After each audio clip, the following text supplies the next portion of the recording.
Hello, everyone, and welcome to a brand new episode of Ask Jochen.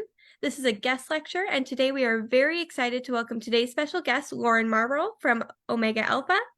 Omega Alpha Pharmaceuticals Inc. is a 100% Canadian-owned company incorporated in Ontario, Canada. Omega Alpha opened their doors with the goal in mind to provide consumers with scientifically formulated natural health products manufactured using pharmaceutical standards. Omega Alpha is proud to be a leader in natural health products based on science. We are very excited to have Lauren here and get to ask a few questions today. If anyone has any questions, feel free to leave them in the chat box for next time. Thank you so much, Lauren, for taking the time to join us this afternoon. And without further ado, we will play the opening sequence, and Jochen and Lauren, you have the floor.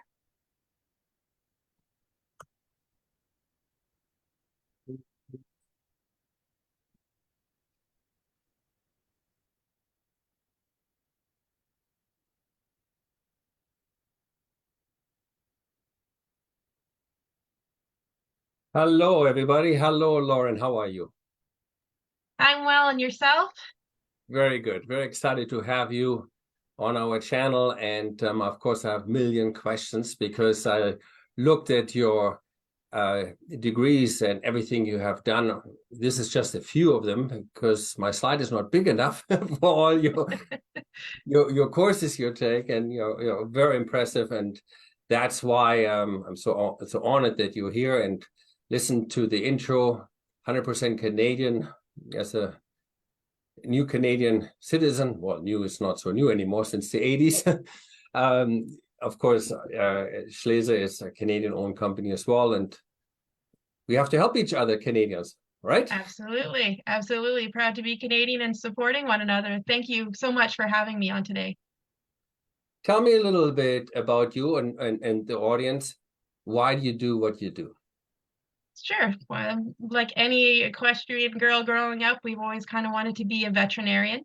Unfortunately, that wasn't in the cards for me, and I managed to find a great job at Omega Alpha, where I could kind of blossom into the alternative, holistic, and herbal components of caring for horses. And then that kind of grew into my other hat, which is working with horses from a bodywork standpoint. So both and everything kind of coincides together. But with Omega Alpha, I've been with them for 13 years. I've worked in different sectors of the company. I was part of the equine side of things, getting it going, helping it out with the managerial standpoint. I then moved into a sales position where we offer the pet line, the human line, and then the equine line. And over the last couple of years, I've moved more into the education and marketing side of the pet and the equine side. So very fluent in Omega Alpha and the products, as well as a little bit of my education background being brought into it. So yeah, it's a little bit of both worlds in one convenient format as myself. And Lauren, where did you grow up? Did you grow up in Calgary or in Alberta or whereabouts? I did. I was born and raised until the age of 16 in Calgary, Alberta. So I was definitely in horse country there, being with the Calgary Stampede and as well as the beautiful venue of Spruce Meadows. Of course. Been there many times. I can't say enough how beautiful. Where are you located now? Where do you live now? So I'm located in the Niagara Falls region of Ontario. Yeah. So I see in this, I chose this picture because as a 3-day eventer, I call dressage 7 minutes of hell. So it's so important, but dressage is like not necessarily the eventer's first love, but it's part of it. And so I was wondering what you do. Do you still ride? And if so, what disciplines do you do? I do still ride where I can find the time between all my job responsibilities. That's my mare there. That's Britannia. She is 20 years old. And I was a hunter originally, and over the last year and a half, I've ventured over to the dark side of dressage and absolutely love it. I love flat work to begin with. She thrives on the flat work, so it just made sense at her age, my age as well, that we venture to something a little bit less scary and went into the dressage saddle. So the last live stream, I talked about the circle of influence. And for me, as a saddle manufacturer or a saddle fitter, it's always mind-boggling how much horses are in pain, like in back pain. And of course, you like to do everything you can do when you're in that field. And as always, if you're a farrier, you think it's only the shoes. If you're a saddle fitter, it's only the saddle. If you're nutrition, you only talk nutrition. No offense, Omega Alpha. So what I'm saying is that over my last 45 years, I noticed this here, all of this affects the three-dimensional shape of the horse's back. And why is this so important? That I talk to you as a trainer, as a body worker, so as a nutritioner. You can see you're probably in 3 or 4 of those items in the circle of influence. And this is why it's so cool to talk to you, because not only that you're the rider, you're also an incredible body worker, and you have your interest as a veterinarian. I'm not saying you are one, but that's how one understand you start with. And from a nutrition aspect, we sometimes come to horses as a saddle fitter and we say, oh my God, this horse looks not, the nutrition is horrible. And you can't say anything because you're not being called as a nutrition expert. So often we teach our saddle agronomists to say, your horse has an interesting shape. She has a very big belly, but not a lot of top line. Are you happy with your nutrition plan? Do you have a nutrition plan? If this is my horse, I would ask my trainer for help. What do you think? It's a very delicate area because you don't want to offend people. And you probably know that from the nutrition expert or from a side, what you all do. So we then trying to lead to people to go and seek out somebody who can help them. What would you recommend a good approach be? And for all your listeners, you might be a saddle fitter or a horse owner or a farrier or a veterinarian. This question is for all of us, I think, Lauren, from all of us. How would you lead that client? So I think looking at all those dimensions that you have there on the screen from a supplemental side of things, you have to look at the most basic component of the horse, and it all has to do with the gut system. Every one of those can relate to the gut of the horse, whether you're a body worker, saddle fitter. If they don't have a healthy, optimal gut system that's functioning properly, nothing else is really going to work in its advantage, whether it has to do with putting on a top line, adding weight, nutrition for the feet for the farrier, energy, stamina for the trainer. It kind of all falls down to the gut system. So for us, we would probably suggest one of our products, which is the Biotic 8 Plus, and that has pretty much everything. It's a well-rounded, broad spectrum, probiotic, prebiotic, digestive enzymes, and then we've also included herbs in there that help with soothing the gut system and reducing any kind of condition within the gut system that can affect the horse's health overall. Yeah, so this is almost like the same with humans, it's all about the guts. Yeah, it really does come down to that. So there's this old saying, oh, that person has no guts. So just to underline we can help with that.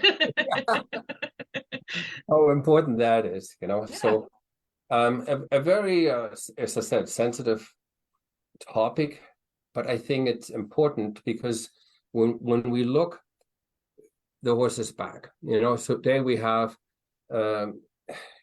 so many tools how we can measure it. And there are tools for free on your iPhone or any phone what has Face ID. It doesn't cost you anything. You can instantly measure the horse's back. And I have seen without no changes, the regular shoeing, the regular training, just differently, people done a hair analysis, and then a nutrition expert came in and then we reshot another picture of the horse's back and says, are you telling me just because of nutrition, you kept everything the same? That's such a big difference. So my question to you, obviously, if the guts are healthy and you follow that plan, tell me a little bit about what you heard about the hair analysis.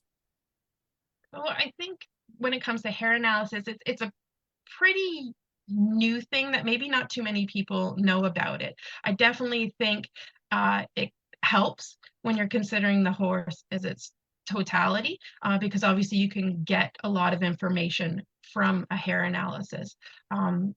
We do hear it every once in a while. It does come through the mainstream, and we get talked about it, but it definitely gives you a foundation of what your horse has, maybe has excessive of, or what they're requiring, in which case we can help from a supplement standpoint to fill those missing gaps in their nutrition and health.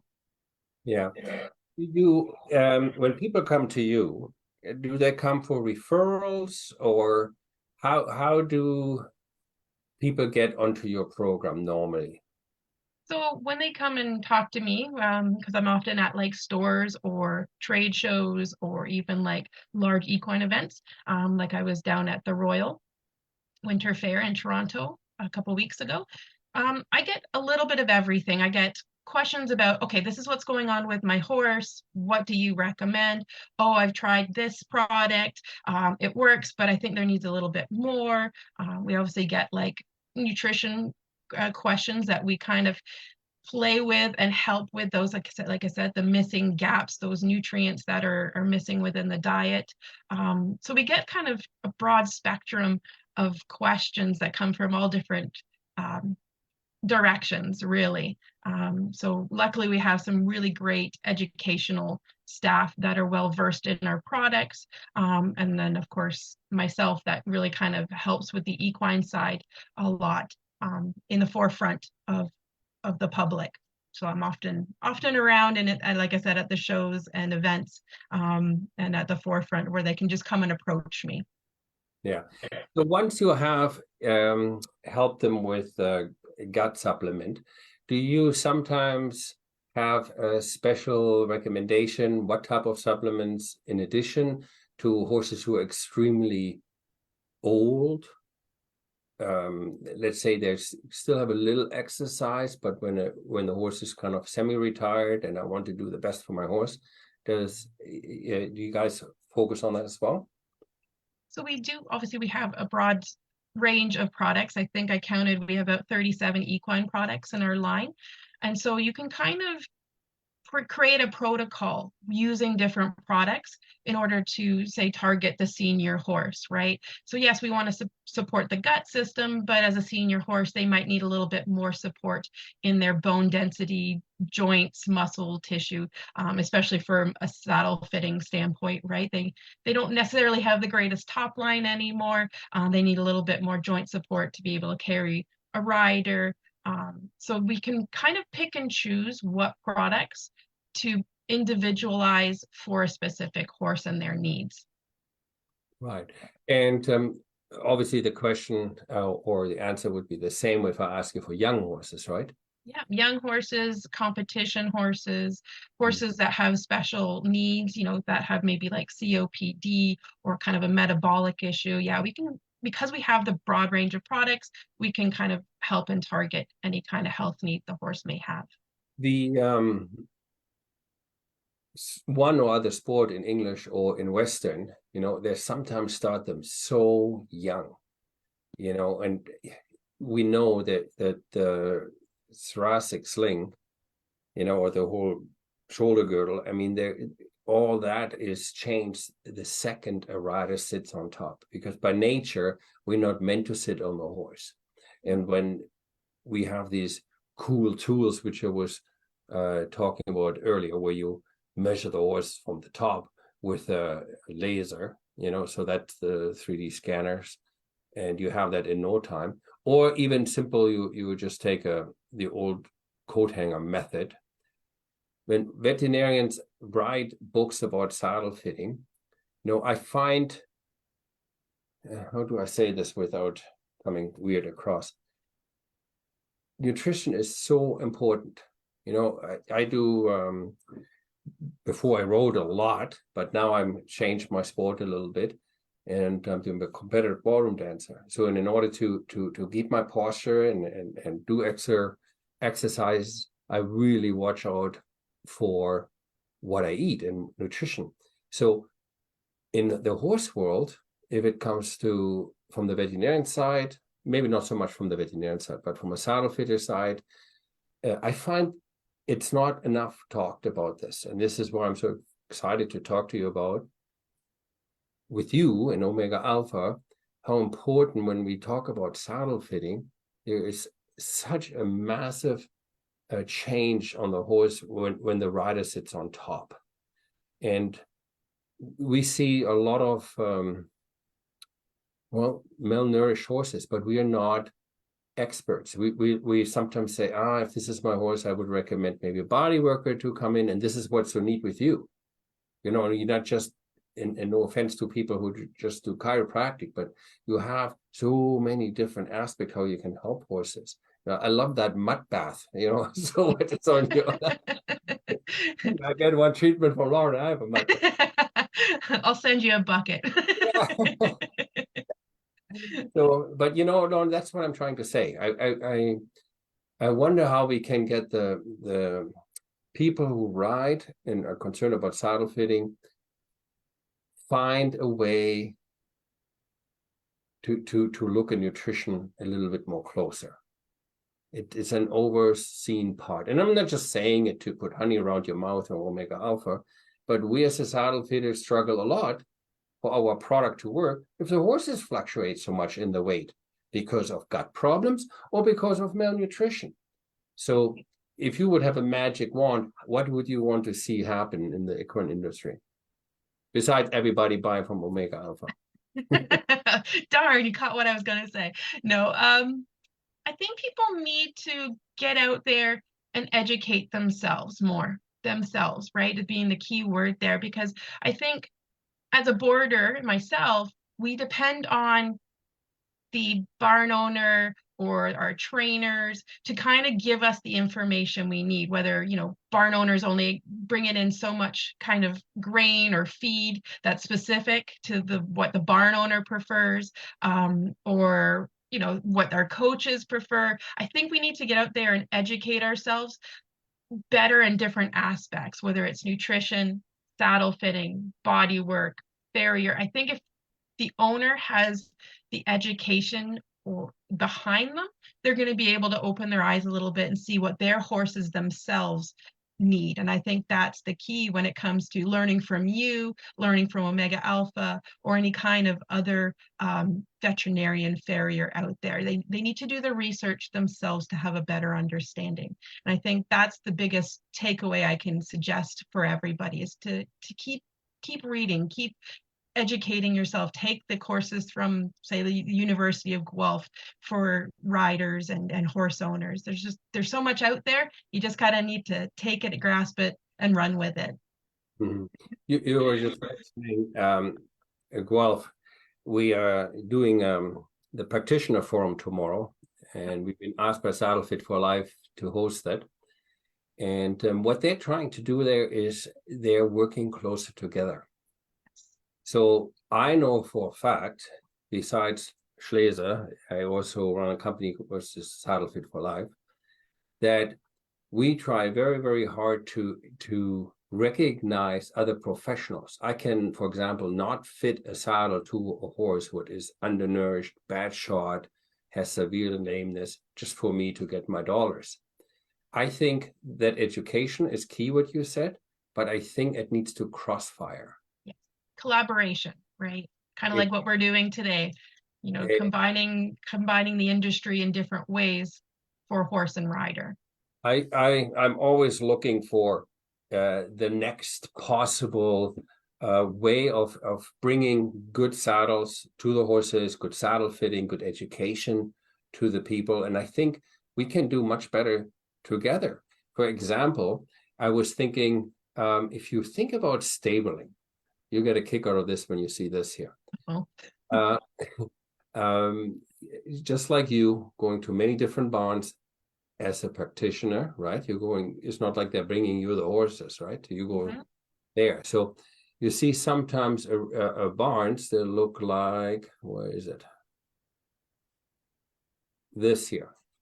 Okay, so this is the old military where they're just standing in a standing stall, right? So by the time they get out, sometimes in the string hold, they have all the saddles still on. So that's another topic, but look where the hay is. You know, how they feed it from the top. And then you see, of course, barns a lot where they stand 24/7 in the box for whatever reason. Oh, I'm a trainer. I can't afford to have a horse running around and find him in the paddock. You know, there's a lot of talk. What's the best way of keeping a horse?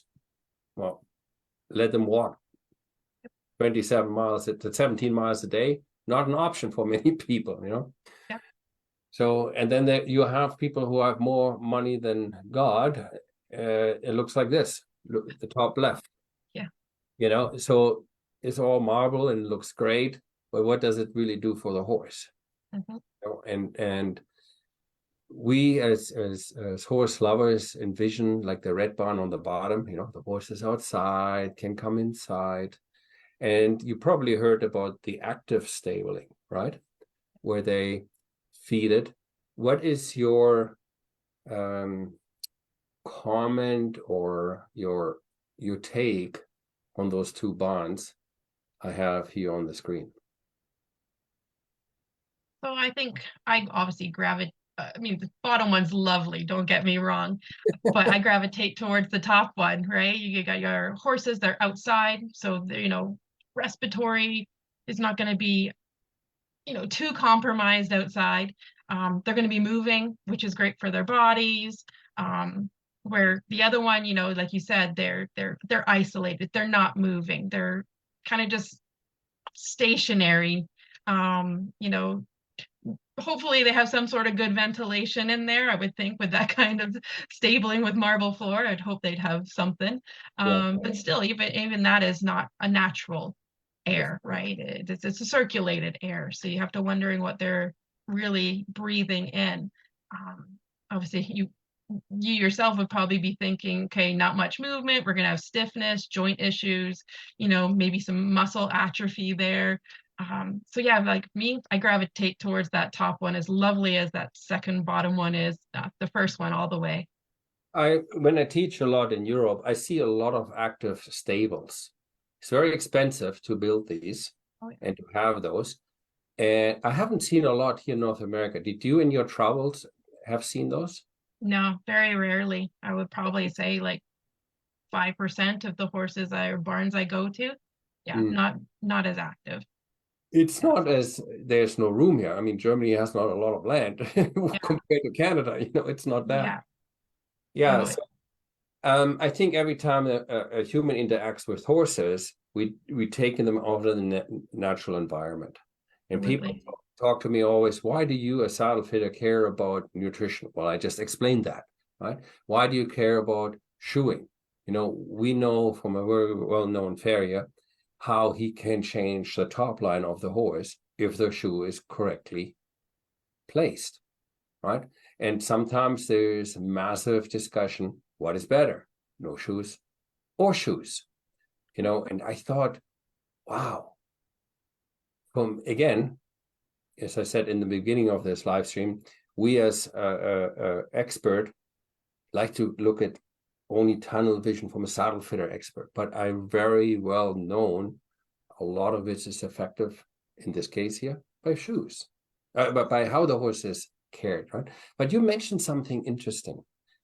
You said something with your nutrition, we can provide proper nutrition to the hoof so they can grow better. Can you talk a little bit about that? Of course, you know, health comes from the inside out. And obviously the biggest component is looking at the horse's feet, right? And I think quite a few farriers will agree is that they can see on the hoof themselves what's going on internally, right? So nutrition obviously would be a huge component. So things like vitamins and minerals that are essential to hoof growth and hoof quality is going to play a huge role in how the hoof grows and the quality of the hoof wall. Even just simple blood supply into the hoof is going to increase with the proper nutrition. So from a supplement standpoint, we have ingredients and formulations that we have to help with the hoof and just the overall quality of the hoof itself. So yeah, obviously that would play a role on, other aspects of the industry. And like yourself, if the horse has got a good hoof, they're going to be able to stand more symmetric on them and distribute the weight as needed. And then obviously a saddle itself is going to fit properly with the correct hoof quality. Every time I ask you a question, I have 80 more questions. Oh my God, we haven't even scratched the surface yet. No, But not that at all. just leads to another question. Would you be interested to do this again? Yeah, 100% I would. It would be an absolute honor. Because I want to continue with the hoof discussion. I picked this up on social media here, and which kind of is the same with anything we do to the horse, we go against nature. And when I was in Sweden, or when I talked to expert horsemen, who became then farriers, who do cold, hard shoeing, and barefoot. You have the extreme people who say, I never do barefoot. And then you have the people, I never do shoeing. So, and often you hear from people who are really well educated, says, well, why do we mess with nature? Because nature has such a good answers. But sometimes they live in an area where the nutrition is not there to have a good hoof growth and strong hoof, so they need shoes. I wanted to show you how damaging shoes can be. And believe me, this is not a video to show, all the people who have shoes is poo-poo. Sometimes I need shoes because the sport I ride, or I have a carriage horse. But this says it all, is what they did is they put a stone on the left, and then the horse steps down with and without shoes. So here's without shoes, and you can see how the whole hoof changes. Right, and put these markers on, and then they're super exposed the bone structure, the bone columns. Okay, so that's what nature does, how flexible the hard hoof is if it has good nutrition. So here we got now metal underneath, and when the horse steps on, cracks a little bit the stone first, but obviously now nature has this rigid metal bar underneath, and the way they balance themselves is to shifting the bone column in the leg. So I thought this was, when I saw this, my horse never gets shoes again. But if my farrier keeps complaining, you got to have that, because you have shitty nutrition. From a saddle point of view, I don't want the horse getting hollow back because he's so in pain. So of course, this opened a massive line of questions, and I want to continue our conversation next time, and maybe you can tell a little bit more. Besides, we have a product that works really well for the nutrition for the hoofs, but maybe a little bit more detail. Would you be interested in that? Yes, please. Pretty cool video, isn't it? It is, yeah. I mean, all the videos and technology that you're showing is like, oh, yeah, this could come in handy for so many things. Yeah, no, it's great. And that's where the collaboration would come Yes. awesome, how. And I haven't even touched about our own saddles, how we can work together with other experts, body workers, etc., and why we constantly changing. Because I learn. What I just learned from you is just my head is spinning, and I can only imagine what we do to all these people who listen to us. Oh, look at these two nerds! They're always educate themselves. They always listen and learn. But yeah. So thanks very much to give me. You're a very busy lady, so half an hour of your day, appreciate that, and look forward to talk to you next time. Absolutely. Thank you so much for this opportunity. I'm truly grateful to be able to speak with you because I always follow your videos and webinars. So to be on it is extremely gratifying, and I appreciate it. Thank you so much. Thank you. I see you next time. Pretty soon. You Bye-bye. bet. Bye.